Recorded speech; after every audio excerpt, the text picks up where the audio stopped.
Hi, everybody, and welcome to the Florida Everblades pregame show from Hertz Arena alongside Jake Maurice. I'm Allie Bellucci. Today, we're talking back-to-back games against the Orlando Solar Bears, the battle of special teams between these two teams, and how Florida can break through Orlando's defense. Jake, coming into this one, and with a little morale boost after a Wednesday night win against Jacksonville, how much did Florida need that win after the tough weekend in Jacksonville in Orlando? They really needed it, and they needed it in regulation to help build that extra bit of distance over Jacksonville in the standings. I mean, we were going into the final 5 minutes. Jacksonville ties it up. You could just see the building sunk after that.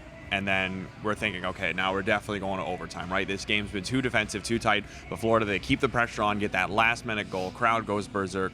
Awesome win for the Everblades there. Now you've got to build on it here against the Solar Bears, who are coming in with a lot of momentum for themselves.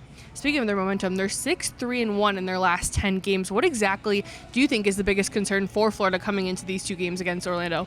Well, a couple things. For this one specifically tonight, Orlando hasn't played since last Saturday when they beat the Everblades 5-4 in overtime up at Amway Center in Orlando. So this is going to be a well-rested team coming in. Second off, this is a team that's confident in themselves over the last few games. They're starting to really hit their stride after a struggle to start the year.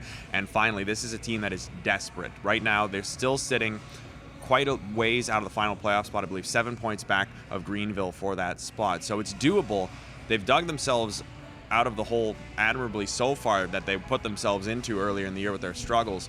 But this is a team that can't afford to leave any points on the table. They can't afford to have a week where they go on a road trip and lose both games. So Orlando, they've had the Everblades number the last two times these teams have faced off. Florida's got to be ready for a tough fight tonight. Speaking of special teams, we said it all season long, but specifically against Orlando, it's going to be a battle of the PKs.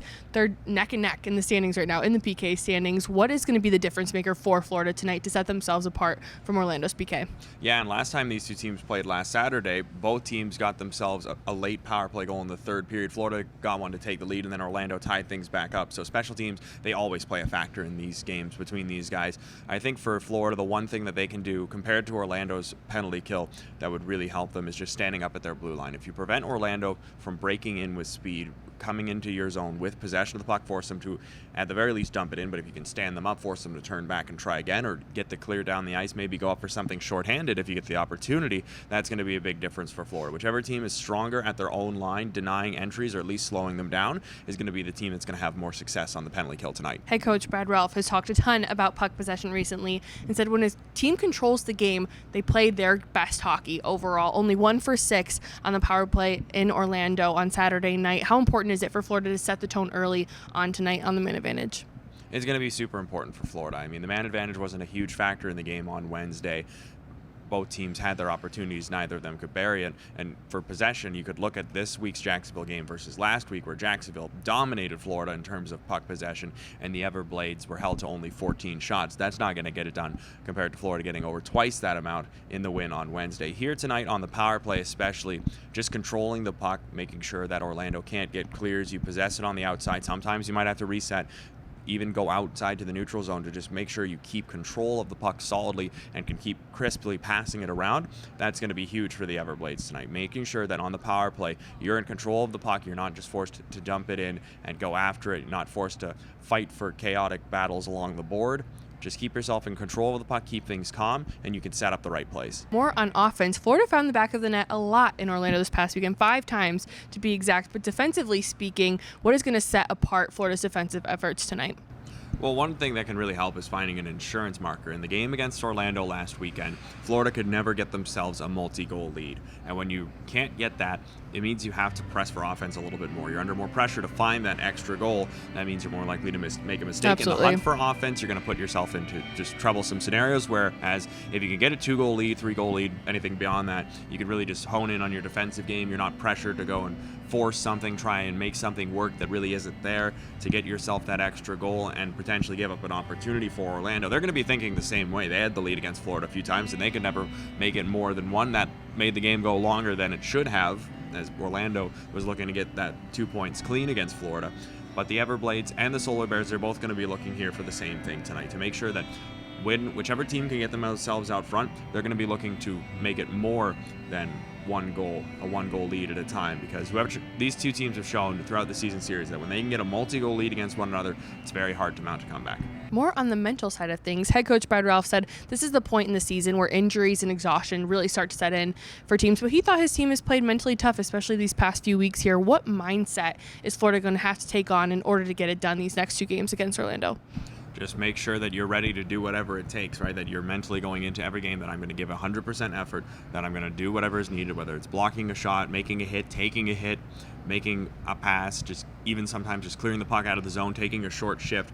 Even if it's not pretty, not glamorous, and maybe not to your personal benefit, you've got to do it for the team. Because, yeah, this is a team that's dealing with some serious injuries, especially on the back end right now. This is a team that has even the guys that are healthy are for the most part pretty banged up, or they're just returning from injuries and trying to get themselves back into the flow of things at 100%. But, of course, the same thing is true on the other side with Orlando. Right. They're not 100%. They're missing some key players in their lineup like Maxim Chaykovich. So you just can't use injuries as an excuse. Yes, they are a reality of where the Everblades are right now in the season, but you've just got to look past that and make sure that the guys on the ice are ready to go, like Coach Ralph talked about. Now on to everyone's favorite part of the pregame show, calling out the number 1 star of the night. I'm going to go maybe a safer option today. I'm going to go Jake Smith. Goal on Wednesday night, started things off for the Blades, and I think he's had a pretty good shot recently. Jake? Yeah, 5-game point streak. That's a pretty safe pick. I'm going to go with Nathan Staios. I really liked his game on Wednesday. I thought he was moving the puck well, seemed confident at the blue line, was making good reads. I want to see him continue that tonight. 3 keys of the game. What do you got? Well, the first key is going to be playing physical. Orlando, they're a big team. They're a nasty team. They like to bring it. You're going to have to bring it right back. And physical play always gets the crowd here at Hertz Arena into it. Definitely so does. That certainly provides an extra secondary benefit. Second off, make sure you box out the front of the net. Big guys like Ross Olson on Orlando, they like to get in front of Cam Johnson or Evan Fitzpatrick, block their eyes, look for tips. Just like the one Blake Winnick got to win the game on Wednesday, Orlando's going to be looking to do the same thing here against Florida. Make sure you box those guys out so the goaltenders can see shots from the outside. And finally, discipline. These games, especially given that we're now in our 12th game against Orlando this season, it's going to get a little bit nasty. So there's going to be some physicality, just like there was Wednesday against Jacksonville. Making sure that you don't go over the edge, take the extra minor penalty that can give Orlando a key power play where they could win the game, can be the difference between a win or a loss. So make sure that, be physical, as I mentioned, but make sure you keep your head on straight while you're doing so. Here we go, Blades fans. Saturday night hockey warm-ups and puck drop are up next.